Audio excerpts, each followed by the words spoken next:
मैं क्या कर रहा हूँ? मैं दीप प्रज्वलित कर रहा हूँ ताकि इस अंधकार को मिटा सकूं। अब आप कहेंगे कि इसमें कौन सी बड़ी बात है ना? परंतु इसमें महत्वपूर्ण बात समझने के लिए यह है कि मैं क्या नहीं कर रहा हूँ। मैं अंधकार नहीं कर रहा हूँ, क्योंकि अंधकार को मिटाने के लिए प्रकाश का अस्त्र तो उठाना ही पड़ता है। अर्थात बुराई को बुराई से नहीं, अच्छाई से जीता जाता है। अन्याय को अन्याय से नहीं, न्याय से लड़ा जाता है। क्रोध को क्रोध से नहीं, क्षमा का साथ देना होता है। ठीक उसी प्रकार एक लोहा लोहे को काटता है, परंतु स्मरण रहे एक ठंडा लोहा ही एक गर्म लोहा को काट सकता है। इसलिए आपको अपने जीवन में विजयी होना है तो अपने शस्त्रों को, अपने अस्त्रों को सोच समझकर उठाइए, क्योंकि आपकी एक अनुचित सोच आपके अंतिम परिणाम पर भारी प्रभाव डाल सकती है। प्रतिज्ञा, वचन, ये सब मनुष्य ने समाज को सही दिशा में रखने के लिए बनाए हैं। वो मनुष्य ही क्या जिसके जीवन में नियम ही ना हो, जिनका वो पालन ना करे। परंतु समय के साथ चलने के लिए नियमों को भी बदलना आवश्यक होता है, क्योंकि ये आज का समय ही तो है जो बीत जाने के बाद इतिहास बन जाएगा।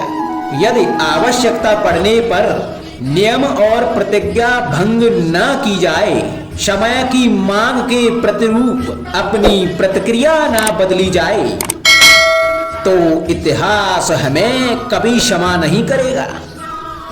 आवश्यकता पड़ने पर आपकी तोड़ी हुई एक प्रतिज्ञा, एक बंधन कभी कभी पूरे मानव इतिहास को बड़े विनाश से बचा सकता है।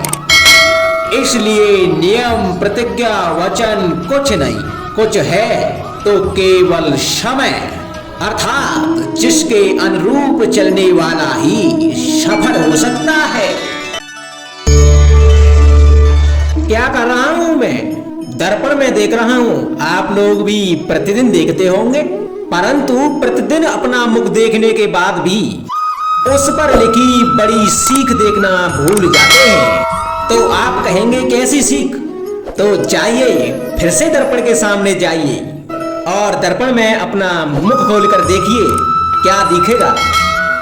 दंत पंक्ति और जीवा, है ना? तो आप विचार करके देखिए, दंत जन्म के पश्चात आते हैं। एक बार नहीं, दो दो बार आते हैं, परंतु मृत्यु से पहले नष्ट हो जाते हैं। और जीवा जन्म से पहले से ही होती है और मृत्यु के पश्चात भी मनुष्य के अस्तित्व में रहती है।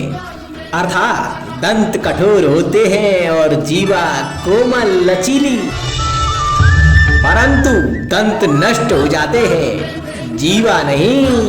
यही रहस्य है। हड्डी और कठोर लोग शीघ्र नष्ट होते हैं, कोमल और लचीले लोग स्वयं को परिस्थिति के अनुसार ढालने में सक्षम होते हैं। यही मात्र एक कारण है। हड्डी और कठोर लोगों की तुलना में कोमल और सरल स्वभाव वाले व्यक्ति का जीवन सरल हो जाता है। संबंध एक सहारा होता है जीवन का, और संबंधी वो होते हैं जिनसे आवश्यकता पड़ने पर सहायता मांगी जा सके, जिन पर विश्वास किया जा सके कि बुरे समय में वो हमारे काम आएंगे। कभी ऐसा भी हुआ होगा कि आपके पास कोई सहायता मांगने के लिए आया होगा, या ऐसा भी हो सकता है कि आप किसी के पास सहायता मांगने के लिए गए हों, परंतु प्रश्न यह उठता है कि किसी के मंतव्य में उसकी सहायता इसलिए कर देनी चाहिए क्योंकि वो आपका संबंधी है। अब आप कहेंगे कि ये कैसा प्रश्न हुआ? तनिक सोचिए, एक अस्त्र बनाने वाला जब अस्त्र बनाता है तो ये अस्त्र किसको देना है, ये अधिकार उसी के पास होता है। वो चाहे तो ये अस्त्र किसी को भी दे सकता है, वो एक सैनिक को भी दे सकता है या एक डाकू को भी, और यही अस्त्र दो भिन्न काम कर सकते हैं। यदि डाकू के हाथ में आ गए तो वह इनका भय दिखाकर लोगों को लूटेगा, निरपराधों का रक्त बहाएगा। अर्थात सहायता करने वाले की भी अवस्था कुछ ऐसी ही होती है। इसलिए किसी की सहायता करने से पूर्व ये विचार कर लेना आवश्यक है कि किसे क्या, कब और कितनी सहायता देनी चाहिए कि उसका दुरुपयोग ना हो। यदि आपकी सहायता से कोई अधर्म हुआ तो उसके उत्तरदायी आप ही होंगे। जीवन में कई बार ऐसे अवसर भी आते हैं कि आप लोगों से मिलने जाते हैं और उनसे कुछ आकांक्षाएं भी रखते हैं, और कई बार जीवन में ऐसे अवसर भी आते हैं कि लोग आपसे मिलने आते हैं। इसलिए अतिथियों का सम्मान करने से पूर्व सदा कुछ बातों को स्मरण रखना आवश्यक होता है। यदि कोई आपसे मिलने आ सकता है तो उसके 3 कारण हो सकते हैं। पहला कारण होता है भाव, दूसरा अभाव और तीसरा प्रभाव। तो जैसा अतिथि उसको वैसा ही सम्मान दें।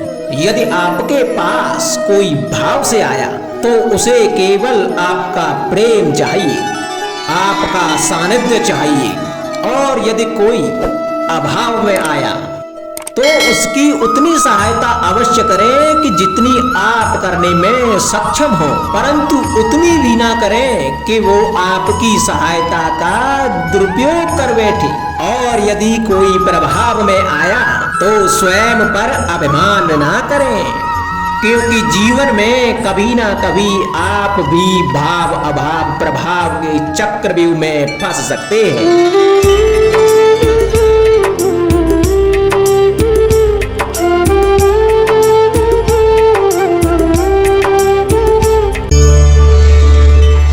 कभी आप ब्रह्म मुहूर्त में जगे हैं?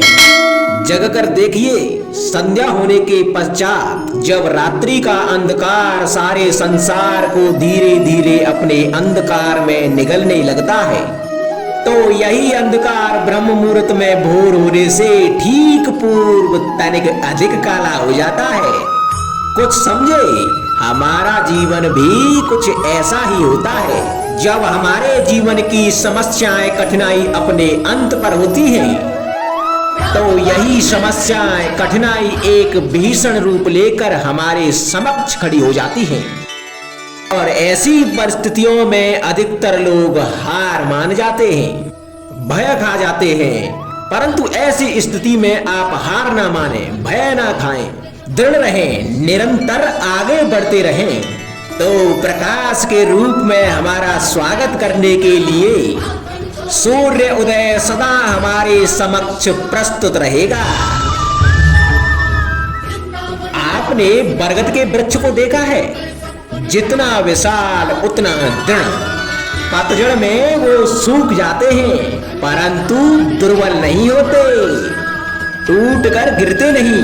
और उसके विपरीत दलदल में उपजे वृक्षों को देखें, वो दिखने में तो हरे भरे होते हैं परंतु इतने दुर्बल होते हैं कि जल धारा के हल्के से वेग से वो गिर जाते हैं। परंतु ऐसा क्यों होता है? इसका कारण है जड़ें। जिसकी जड़ें दृढ़ भूमि में है वो हर चक्रवात, हर अफवाह को सह लेता है। जो दलदल में है वो स्वयं की जड़ों को दुर्बल बना लेता है। कुछ ऐसा ही मनुष्य भी होता है जो अधर्म, कुकर्म, असत्य की धरा पर उपजा है। वो कठिन समय की एक मार भी नहीं सह पाता, और जो मनुष्य सत्य और धर्म की धरा पर उपजा है वो हर समस्या से जूझ कर आगे निकल जाता है और सफल हो जाता है। अब आप पर निर्भर करता है कि आप क्या बनना चाहते हैं। हमारे जीवन में मित्र और शत्रु बड़ा ही महत्व रखते हैं। यदि गंभीरता से सोचा जाए तो ऐसा कोई क्षण नहीं जब हम अपने मित्रों के बारे में ना सोचते हों या फिर शत्रुओं के बारे में। हमारा हर कार्य या तो हमारे मित्रों के हित के लिए होता है या फिर हमारे शत्रुओं के अहित के लिए। हम हर स्थान या तो अपने मित्रों के साथ होते हैं या फिर अपने शत्रुओं के साथ। कोई नहीं चाहता कि उनका शत्रु प्रसन्न रहे। संसार में हर कोई अपने शत्रु को नष्ट कर देना चाहता है और ऐसा करने के लिए वो हर संभव प्रयास करता है। उसे आर्थिक, मानसिक और शारीरिक हानि पहुंचाने का प्रयास करता है।